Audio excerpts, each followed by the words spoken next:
ಮಿತ್ರರೇ ನಮಸ್ಕಾರ. ಮಿತ್ರರೇ, ಟ್ರಂಪ್ ಎಂಬ ಅರೆ ಹುಚ್ಚ ಅಮೆರಿಕ ಮತ್ತು ಭಾರತದ ಸ್ಟ್ರಾಟಜಿಕ್ ರಿಲೇಷನ್ಶಿಪ್ಪನ್ನು ಕಂಪ್ಲೀಟಾಗಿ ಹಾಳು ಮಾಡ್ತಾ ಇರುವಂತಹ ವಿಚಾರ ನಿಮಗೆಲ್ಲ ಗೊತ್ತೇ ಇದೆ. ಆದರೆ ಮಿತ್ರರೇ, ಈ ಟ್ರಂಪ್ ಪದೇ ಪದೇ ಭಾರತದ ಮೇಲೆ ಟ್ಯಾರಿಫ್ ಅಂತ ಧಮಕಿ ಹಾಕ್ತಾ ಇದ್ನಲ್ಲ, ಆಗಲೇ ನನಗೊಂದು ಅನುಮಾನ ಇತ್ತು. ಇದು ಟ್ಯಾರಿಫಲ್ಲಿ ಎಂಡ್ ಆಗೋದಿಲ್ಲ, ಬದಲಾಗಿ ಇದು ಸ್ಯಾಂಕ್ಷನ್ಗೆ ಟರ್ನ್ ಆಗುತ್ತೆ. ಅಂತಿಮವಾಗಿ ಇದು ಎಂಡ್ ಆಗುವಂಥದ್ದು ಸ್ಯಾಂಕ್ಷನ್ಸ್ನಲ್ಲಿ. ಯಾಕೆಂತಂದರೆ ಅಮೆರಿಕ ಭಾರತಕ್ಕೆ ದೊಡ್ಡ ಹೊಡೆತ ಕೊಡೋದಕ್ಕೆ ಯತ್ನ ಮಾಡ್ತಾ ಇದೆ. ಟ್ರಂಪ್ ಅದೇ ರೀತಿಯಾಗಿ ಯೋಚನೆ ಮಾಡ್ತಾನೆ ಎನ್ನುವಂಥ ಅನುಮಾನ ನನಗಿತ್ತು. ಈಗ ಮಿತ್ರರೇ, ಅದು ಸತ್ಯ ಆಗಿದೆ. ಅಮೆರಿಕದ ಟ್ರಂಪ್ ಟೀಮ್ನಿಂದ ಮೊದಲ ಬಾರಿಗೆ ಸ್ಯಾಂಕ್ಷನ್ಸ್ ಎಂಬ ಪದ ಬಂದಾಗಿದೆ. ಭಾರತದ ಮೇಲೆ ನಾವು ವಿಧಿಸ್ತಾ ಇರುವಂಥದ್ದು ಟ್ಯಾರಿಫ್ ಅಲ್ಲ, ಸ್ಯಾಂಕ್ಷನ್ಸ್. ನಾವು ರಷ್ಯಾದ ಮೇಲೆ ಒತ್ತಡ ಹಾಕೋದಕ್ಕೋಸ್ಕರವಾಗಿ ಸ್ಯಾಂಕ್ಷನ್ಗಳನ್ನು ಹೇರ್ತಾ ಇದ್ದೀವಿ. ಹೀಗಂತ ಟ್ರಂಪ್ ಟೀಮ್ನ ಒಬ್ಬ ಇಂಪಾರ್ಟೆಂಟ್ ಪರ್ಸನ್ ಈಗ ಹೇಳಿಕೆ ಕೊಟ್ಟಿದ್ದಾರೆ. ಮಿತ್ರರೇ, ಈ ಟ್ಯಾರಿಫ್ಗೂ ಸ್ಯಾಂಕ್ಷನ್ಸ್ಗೂ ಅಜಗಜಾಂತರ ವ್ಯತ್ಯಾಸ. ಎಷ್ಟು ವ್ಯತ್ಯಾಸ ಇದೆ ಅಂತಂದರೆ ಆಕಾಶ ಭೂಮಿಯಷ್ಟು ವ್ಯತ್ಯಾಸ ಇದೆ. ಒಂದು ವೇಳೆ ಟ್ಯಾರಿಫ್ ಬದಲಾಗಿ ಸ್ಯಾಂಕ್ಷನ್ಸ್ ಬಗ್ಗೆ ಅಮೆರಿಕ ಹೆಚ್ಚೆಚ್ಚು ಮಾತನಾಡೋದಕ್ಕೆ ಶುರು ಮಾಡಿದ್ದೆ ಆದರೆ ಅಮೆರಿಕ ಮತ್ತು ಭಾರತದ ಸಂಬಂಧ ಕಂಪ್ಲೀಟಾಗಿ ಹಾಳಾಗಿ ಹೋಗುತ್ತೆ. ಈಗ ಇರಾನ್ ಮತ್ತು ಅಮೆರಿಕದ ಸಂಬಂಧ ಹೇಗಿದೆಯೋ, ಅಥವಾ ನಾರ್ತ್ ಕೊರಿಯಾ ಮತ್ತು ಅಮೆರಿಕದ ಸಂಬಂಧ ಹೇಗಿದೆಯೋ, ಅಥವಾ ರಷ್ಯಾ ಮತ್ತು ಅಮೆರಿಕದ ಸಂಬಂಧ ಹೇಗಿದೆಯೋ, ಅದೇ ಸ್ಥಿತಿಗೆ ಭಾರತ ಮತ್ತು ಅಮೆರಿಕದ ಸಂಬಂಧ ಬಂದು ನಿಲ್ಲುತ್ತೆ. ಟ್ರಂಪ್ ಏನಾದರೂ ಸ್ಯಾಂಕ್ಷನ್ಸ್ನಂತಹ ಕಠಿಣ ನಿರ್ಧಾರವನ್ನು ತೆಗೆದುಕೊಂಡಿದ್ದೆ ಆದರೆ ಅದನ್ನು ಕಠಿಣ ನಿರ್ಧಾರ ಅಂತ ಹೇಳೋದಕ್ಕೆ ಸಾಧ್ಯ ಇಲ್ಲ, ಹುಚ್ಚು ನಿರ್ಧಾರ ಅಂತ ಹೇಳಬಹುದು. ಅಂತಹ ನಿರ್ಧಾರ ಮಾಡಿದ್ದೆ ಆದರೆ ಅದು ಕೇವಲ ಭಾರತಕ್ಕೆ ಮಾತ್ರ ಹೊಡೆತ ಕೊಡೋದಿಲ್ಲ, ಅಮೆರಿಕಾಗೂ ಕೂಡ ಬಹಳ ದೊಡ್ಡ ಪ್ರಮಾಣದಲ್ಲಿ ಹೊಡೆತವನ್ನು ಕೊಡುತ್ತೆ. ಭವಿಷ್ಯದಲ್ಲಿ ಅಮೆರಿಕ ಅದಕ್ಕೆ ಬೆಲೆ ತೆರಬೇಕಾದಂತಹ ಸನ್ನಿವೇಶ ಬರುತ್ತೆ. ಹಾಗಾದರೆ ಏನಿದು ಸ್ಯಾಂಕ್ಷನ್ಸ್ ವಿಚಾರ? ಟ್ರಂಪ್ ಟೀಮ್ ಯಾಕೋಸ್ಕರವಾಗಿ ಭಾರತಕ್ಕೆ ಈ ಧಮಕಿ ಹಾಕಿದೆ? ಒಂದು ವೇಳೆ ಭಾರತದ ಮೇಲೆ ಈ ಸ್ಯಾಂಕ್ಷನ್ಸ್ ಅನ್ನು ವಿಧಿಸಿದ್ದೆ ಆದರೆ ಏನಾಗುತ್ತೆ? ಈ ಸ್ಯಾಂಕ್ಷನ್ಸ್ಗೂ ಮತ್ತು ಟ್ಯಾರಿಫ್ಗೂ ಏನು ವ್ಯತ್ಯಾಸ ಇದೆ? ಇದೆಲ್ಲದರ ಬಗ್ಗೆ ಈ ವಿಡಿಯೋದಲ್ಲಿ ನಿಮಗೆ ಡೀಟೇಲ್ ಆಗಿ ತಿಳಿಸ್ಕೊಡ್ತೀನಿ. ತೀರಾ ಇಂಪಾರ್ಟೆಂಟ್ ಆದಂತಹ ವಿಚಾರ, ನಿಮ್ಮ ಮೇಲೂ ಕೂಡ ಪ್ರಭಾವ ಬೀರುವಂತಹ ವಿಚಾರ. ಹೀಗಾಗಿ ನೀವು ಈ ವಿಡಿಯೋನ ಕೊನೆವರೆಗೂ ಮಿಸ್ ಮಾಡದೆ ನೋಡಿ.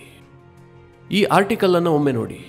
Donald Trump imposes sanctions on India to pressure Moscow, what White House said. ಹೀಗಂತ ಒಂದು ಆರ್ಟಿಕಲ್ ಅನ್ನು ಪಬ್ಲಿಷ್ ಮಾಡಲಾಗಿದೆ.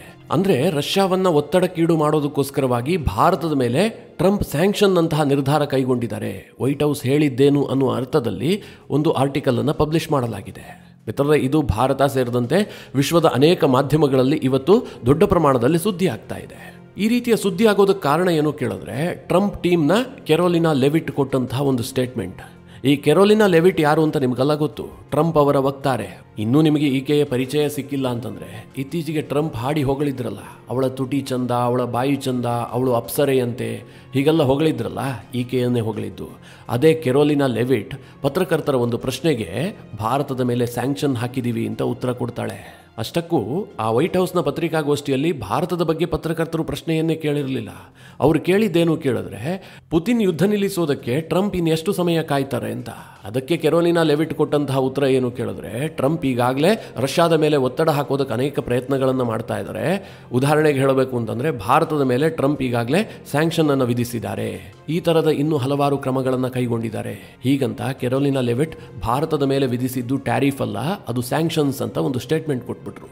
ಮಿತ್ರರೇ, ಆಕೆಯ ಈ ಒಂದು ಸ್ಟೇಟ್ಮೆಂಟ್ ಇದೆಯಲ್ಲ, ಭಾರಿ ಸದ್ದು ಮಾಡ್ತಾ ಇದೆ. ಯಾಕೆ ಅಂತಂದರೆ, ಈ ಟ್ಯಾರಿಫ್ಗೂ ಸ್ಯಾಂಕ್ಷನ್ಸ್ಗೂ ಬಹಳ ದೊಡ್ಡ ವ್ಯತ್ಯಾಸ ಇದೆ. ಸ್ಯಾಂಕ್ಷನ್ ಅನ್ನು ಯಾವತ್ತೂ ಕೂಡ ಮಿತ್ರ ದೇಶದ ವಿರುದ್ಧವಾಗಿ ವಿಧಿಸೋದಿಲ್ಲ, ಕೇವಲ ಶತ್ರು ದೇಶವನ್ನ ದಂಡಿಸೋದಕ್ಕೋಸ್ಕರವಾಗಿ ಸ್ಯಾಂಕ್ಷನ್ ಅನ್ನು ವಿಧಿಸಲಾಗುತ್ತೆ. ಆದರೆ ಟ್ಯಾರಿಫ್ ಆಗಲ್ಲ, ಟ್ಯಾರಿಫ್ ಅನ್ನ ಮಿತ್ರ ದೇಶದ ಮೇಲೂ ಕೂಡ ವಿಧಿಸಲಾಗುತ್ತೆ. ಉದಾಹರಣೆಗೆ ಹೇಳಬೇಕು ಅಂತಂದ್ರೆ, ಭಾರತ ಮತ್ತು ರಷ್ಯಾ ಅತ್ಯಂತ ಆಪ್ತವಾದಂತಹ ಮಿತ್ರ ದೇಶಗಳಪ್ಪ. ಹಾಗಂದ ಮಾತ್ರಕ್ಕೆ ರಷ್ಯಾದಿಂದ ಭಾರತಕ್ಕೆ ಎಕ್ಸ್ಪೋರ್ಟ್ ಆಗುವಂತಹ ವಸ್ತುಗಳ ಮೇಲೆ ಭಾರತ ಏನು ಟ್ಯಾರಿಫ್ ವಿಧಿಸದೇ ಇರೋದಿಲ್ಲ. ಭಾರತವು ರಷ್ಯಾದ ವಸ್ತುಗಳ ಮೇಲೆ ಟ್ಯಾರಿಫ್ ವಿಧಿಸುತ್ತೆ. ಈ ಟ್ಯಾರಿಫ್ ಅನ್ನುವಂಥದ್ದು ಸರ್ಕಾರದ ಒಂದು ಆದಾಯದ ಮೂಲವೂ ಕೂಡ ಹೌದು. ಈಗ ಭಾರತ ರಷ್ಯಾದ ವಸ್ತುಗಳ ಮೇಲೆ ಟ್ಯಾರಿಫ್ ವಿಧಿಸ್ತು ಅಂತಂದ್ರೆ ಆ ಟ್ಯಾರಿಫ್ ಹಣ ನೇರವಾಗಿ ಸರ್ಕಾರದ ಖಜಾನೆಗೆ ಹೋಗುತ್ತೆ. ಆದರೆ ಅಮೆರಿಕದ ಟ್ಯಾರಿಫ್ ಯಾಕಷ್ಟು ಸದ್ದು ಮಾಡಿತು ಕೇಳಿದ್ರೆ, ಅವರು ಟ್ಯಾರಿಫ್ ಅನ್ನು ವೆಪನ್ ರೀತಿಯಲ್ಲಿ ಬಳಸೋದಕ್ಕೆ ಶುರು ಮಾಡಿದ್ರು. ಟ್ರಂಪ್ ಏನು ಹೇಳಿದ್ರು, ನೀವೆಷ್ಟು ಟ್ಯಾರಿಫ್ ವಿಧಿಸ್ತಿರೋ ನಾವು ಅಷ್ಟೇ ವಿಧಿಸ್ತೀವಿ, ನೀವು ನಮ್ಮ ಜೊತೆಗೆ ಟ್ರೇಡ್ ಡೀಲ್ ಮಾಡ್ಕೊಳ್ಳದೆ ಇದ್ರೆ ನಿಮ್ಮ ವಸ್ತುಗಳಿಗೆ ನಾವು ಹೆಚ್ಚಿನ ಟ್ಯಾರಿಫ್ ಅನ್ನು ವಿಧಿಸ್ತೀವಿ. ಟೋಟಲಿ ಟ್ಯಾರಿಫ್ ಅನ್ನು ಒಂದು ವೆಪನ್ ರೀತಿ ಮಾಡಿಕೊಂಡು ಒಂದೊಂದು ದೇಶವನ್ನ ಟಾರ್ಗೆಟ್ ಮಾಡಿಬಿಟ್ಟು ಆ ದೇಶದ ವಸ್ತುಗಳು ಅಮೆರಿಕದ ಮಾರುಕಟ್ಟೆಯಲ್ಲಿ ಕಾಂಪಿಟೇಷನ್ ಕೊಡದಂತೆ ಟ್ರಂಪ್ ಮಾಡಿಬಿಟ್ರು. ಹೀಗಾಗಿ ಟ್ರಂಪ್ ಟ್ಯಾರಿಫ್ ಬಗ್ಗೆ ಹೆಚ್ಚು ಚರ್ಚೆ ಆಗ್ತಾ ಇತ್ತು. ಭಾರತ ಏನು ಅಷ್ಟಾಗಿ ತಲೆ ಕೆಡಿಸ್ಕೊಂಡಿರಲಿಲ್ಲ. ಭಾರತದ ಮೇಲೆ ಅಡಿಷನಲ್ ಟ್ಯಾರಿಫ್ ಹಾಕದಂತಹ ಸಂದರ್ಭದಲ್ಲೂ ಕೂಡ ಭಾರತ ರಷ್ಯಾದ ಸಂಬಂಧವನ್ನು ಬಿಡೋದಕ್ಕೆ ಸಿದ್ಧ ಇರಲಿಲ್ಲ. ಭಾರತ ಮತ್ತು ರಷ್ಯಾದ ಈ ಗಟ್ಟಿ ನಿರ್ಧಾರಗಳಿದೆಯಲ್ಲ, ಟ್ರಂಪ್ ಟೀಮ್ನ ಇಗೋ ಹರ್ಟ್ ಮಾಡಿದೆ. ಹೀಗಾಗಿ ಅವರು ಮತ್ತೊಂದು ನಿರ್ಧಾರ ಕೈಗೊಂಡಿದ್ದಾರೆ. ಭಾರತದ ಮೇಲೆ ನಾವು ಸ್ಯಾಂಕ್ಷನ್ಸ್ಗಳನ್ನು ವಿಧಿಸ್ತೀವಿ. ಹಾಗಾದ್ರೆ ಈ ಸ್ಯಾಂಕ್ಷನ್ಸ್ ಅಂದ್ರೆ ಏನು? ಸ್ಯಾಂಕ್ಷನ್ಸ್ ಅಂದ್ರೆ ಟೋಟಲ್ ನಿರ್ಬಂಧ. ಒಂದು ದೇಶದ ವಸ್ತುಗಳ ಮೇಲೆ ಸ್ಯಾಂಕ್ಷನ್ಸ್ ಅನ್ನು ವಿಧಿಸಲಾಯಿತು ಅಂತಂದ್ರೆ ಆ ದೇಶದ ವಸ್ತುಗಳಿಗೆ ಎಂಟ್ರಿಯೇ ಇರೋದಿಲ್ಲ. ಮಿತ್ರರೇ, ಇಲ್ಲಿ ನೀವು ಕ್ಲಿಯರ್ ಆಗಿ ಅರ್ಥ ಮಾಡ್ಕೊಳ್ಳಿ ಸ್ಯಾಂಕ್ಷನ್ಸ್ಗೂ ಮತ್ತು ಟ್ಯಾರಿಫ್ಗೂ ಇರುವಂತಹ ವ್ಯತ್ಯಾಸ. ಈಗ ಭಾರತದ ವಸ್ತುಗಳ ಮೇಲೆ ಅಮೆರಿಕ 25% ಟ್ಯಾರಿಫ್ ಅನ್ನು ವಿಧಿಸಿದೆ ಅಂತಂದ್ರೆ ಭಾರತದ ವಸ್ತುಗಳು ಅಮೆರಿಕಾಗೆ ಹೋಗುತ್ತೆ, ಅದರಲ್ಲೇನು ವ್ಯತ್ಯಾಸ ಆಗೋದಿಲ್ಲ. ಆದರೆ ಅಮೆರಿಕದಲ್ಲಿ ಮಾರಾಟ ಆಗುವಂಥ ಸಂದರ್ಭದಲ್ಲಿ 25% ಅದರ ಮೇಲೆ ಟ್ಯಾರಿಫ್ ಬೀಳುತ್ತೆ. ಈಗ ಉದಾಹರಣೆಗೆ ಹೇಳಬೇಕು ಅಂತಂದ್ರೆ ಭಾರತದ ಎಕ್ಸ್ ಅನ್ನುವಂಥ ಒಂದು ಟೆಕ್ಸ್ಟೈಲ್ ಕಂಪನಿ ಇದೆಯಪ್ಪ. ಈ ಕಂಪನಿ ಅಮೆರಿಕಾಗೆ ಟಿ ಶರ್ಟ್ಗಳನ್ನು ಮಾರುತ್ತೆ ಅಂತ ಅಂದುಕೊಳ್ಳಿ. ಈಗ ಟ್ರಂಪ್ 25% ಟ್ಯಾರಿಫ್ ವಿಧಿಸಿದ ಕಾರಣದಿಂದಾಗಿ ಎಕ್ಸ್ ಕಂಪನಿಯ ಟಿ ಶರ್ಟ್ ಅಮೆರಿಕದಲ್ಲಿ ಈ ಹಿಂದೆ $100 ಮಾರಾಟ ಆಗ್ತಾ ಇದ್ರೆ ಈಗ $125 ಮಾರಾಟ ಆಗುತ್ತೆ. ಆ $25 ಎಲ್ಲಿಗೆ ಹೋಗುತ್ತೆ ಕೇಳಿದ್ರೆ ಟ್ರಂಪ್ ಅವರ ಸರ್ಕಾರಕ್ಕೆ ಹೋಗುತ್ತೆ. ಈ ರೀತಿಯ ಟ್ಯಾರಿಫ್ ವಿಧಿಸೋದ್ರಿಂದಾಗಿ ಭಾರತಕ್ಕೇನೋ ಬಹಳ ದೊಡ್ಡ ಹೊಡೆತ ಬೀಳುತ್ತೆ ಅಂತಿಲ್ಲ. ಈಗ ಟ್ರಂಪ್ ಅಡ್ಮಿನಿಸ್ಟ್ರೇಷನ್ ವಿಯೆಟ್ನಾಂನ ಬಟ್ಟೆಗಳ ಮೇಲೆ 20% ಟ್ಯಾರಿಫ್ ಹಾಕಿದೆ. ಈ ಕಾರಣದಿಂದಾಗಿ ವಿಯೆಟ್ನಾಂ ಕಳುಹಿಸುವಂತಹ ಟಿ ಶರ್ಟ್ ನ ಬೆಲೆ ಈ ಹಿಂದೆ $100 ಇರ್ತಾ ಇದ್ದು ಈಗ $120 ಆಗುತ್ತೆ. ಭಾರತದ ಟಿ ಶರ್ಟ್ $125 ಆಗುತ್ತೆ. ಮಿತ್ರರೇ, ಅಮೆರಿಕದಲ್ಲಿ ಖರೀದಿ ಮಾಡುವಂತಹ ಸಂದರ್ಭದಲ್ಲಿ ಈ $5 ಅನ್ನೆಲ್ಲ ಅವರು ಹೆಚ್ಚು ಗಮನಕ್ಕೆ ತೆಗೆದುಕೊಳ್ಳೋದಿಲ್ಲ. ಕಲರ್, ಕ್ವಾಲಿಟಿ, ಡಿಸೈನ್ ಇದೆಲ್ಲದರ ಆಧಾರದ ಮೇಲೆ ನೀವು ಇನ್ನೊಂದು ದೇಶದ ವಸ್ತುಗಳ ಮೇಲೆ ಕಾಂಪೀಟ್ ಮಾಡೋದಕ್ಕೆ ಸಾಧ್ಯ ಇದೆ. ಯಾವಾಗ ಈ 5-10% ಟ್ಯಾರಿಫ್ನಲ್ಲಿ ವ್ಯತ್ಯಾಸ ಇದ್ದಂತಹ ಸಂದರ್ಭದಲ್ಲಿ. ಅದೇ ಮಿತ್ರರೇ, ಈಗ ಟ್ರಂಪ್ ಅಡ್ಮಿನಿಸ್ಟ್ರೇಷನ್ ಹೇಳ್ತಾ ಇದೆಯಲ್ಲ ನಾವು ಭಾರತದ ಮೇಲೆ ಸ್ಯಾಂಕ್ಷನ್ಸ್ ಅನ್ನು ವಿಧಿಸ್ತೀವಿ ಅಂತ. ಆ ಸಂದರ್ಭದಲ್ಲಿ ನಿಮಗೆ ಯಾವುದೇ ರೀತಿಯಲ್ಲೂ ಅವಕಾಶವೇ ಇರೋದಿಲ್ಲ.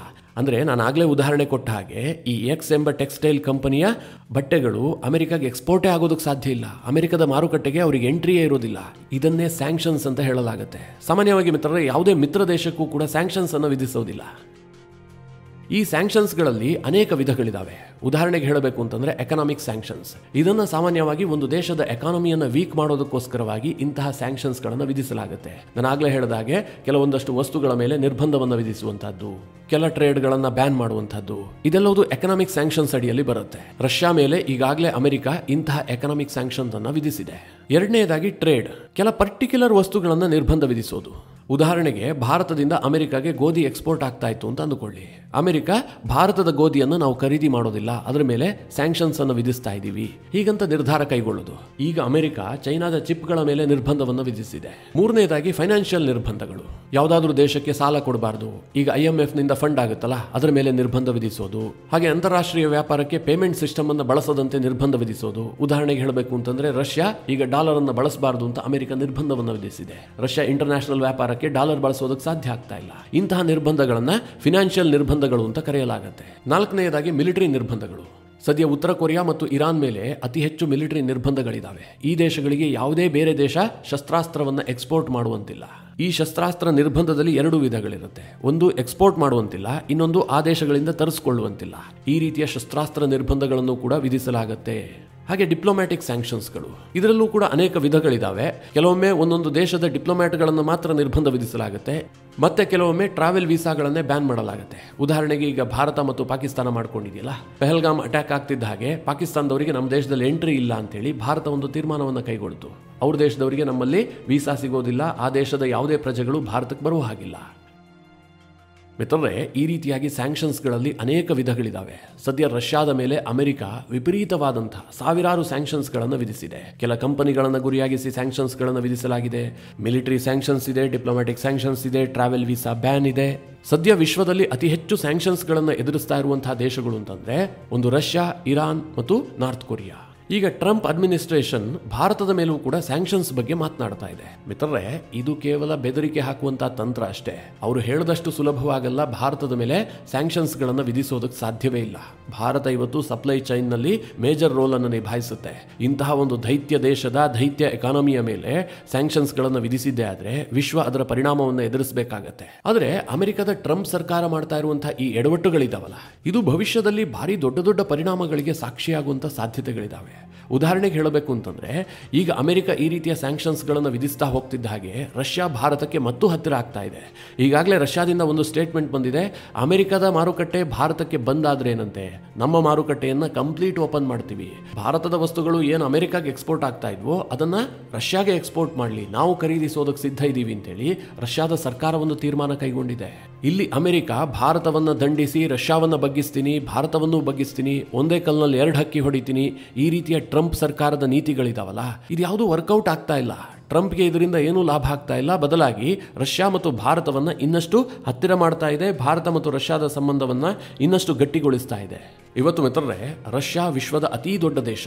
ಅವರ ಬಳಿಯಲ್ಲಿ ನ್ಯಾಚುರಲ್ ರಿಸೋರ್ಸ್ ವಿಪರೀತ ಪ್ರಮಾಣದಲ್ಲಿದೆ. ಭಾರತ ವಿಶ್ವದಲ್ಲೇ ಅತ್ಯಂತ ಹೆಚ್ಚು ಜನಸಂಖ್ಯೆ ಇರುವಂತಹ ಒಂದು ಬೃಹತ್ ದೇಶ. ಈ ಎರಡೂ ದೇಶಗಳು ಇನ್ನಷ್ಟು ಕ್ಷೇತ್ರಗಳಲ್ಲಿ ಕೋಆಪರೇಷನ್ ಅನ್ನು ಹೆಚ್ಚಿಸಿಕೊಂಡಿದ್ದೆ ಆದರೆ ಅಮೆರಿಕವನ್ನು ಬೀಟ್ ಮಾಡುವಂಥದ್ದು ಬಹಳ ಸುಲಭ.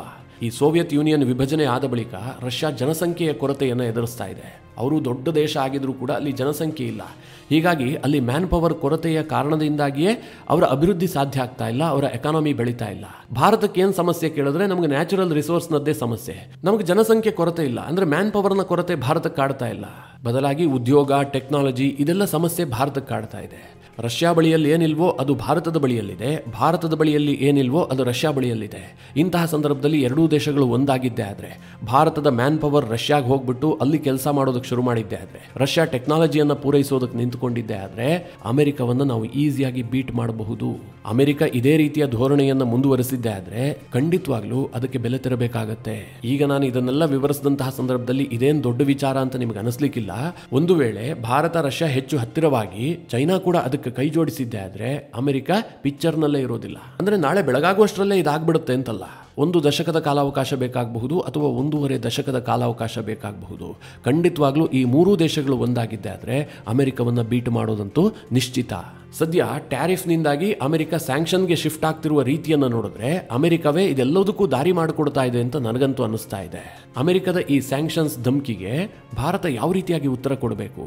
ನಿಮ್ಮ ಅನಿಸಿಕೆ, ಅಭಿಪ್ರಾಯವನ್ನು ಕಮೆಂಟ್ ಮಾಡುವ ಮೂಲಕ ನಮಗೆ ತಿಳಿಸಿ. ಹಾಗೆ ನಿಮಗೆ ಈ ವಿಡಿಯೋ ಇಷ್ಟವಾದರೆ ಲೈಕ್ ಮಾಡಿ. ಜೊತೆಗೆ ನೀವಿನ್ನೂ ನಿಮ್ಮ ನೆಚ್ಚಿನ ಸಂಸ್ಕಾರ ಸೌರಭ ಯೂಟ್ಯೂಬ್ ಚಾನಲ್ನ ಸಬ್ಸ್ಕ್ರೈಬ್ ಮಾಡಿಲ್ಲ ಅಂತಾದರೆ ಈ ಕೂಡಲೇ ಸಬ್ಸ್ಕ್ರೈಬ್ ಮಾಡಿ.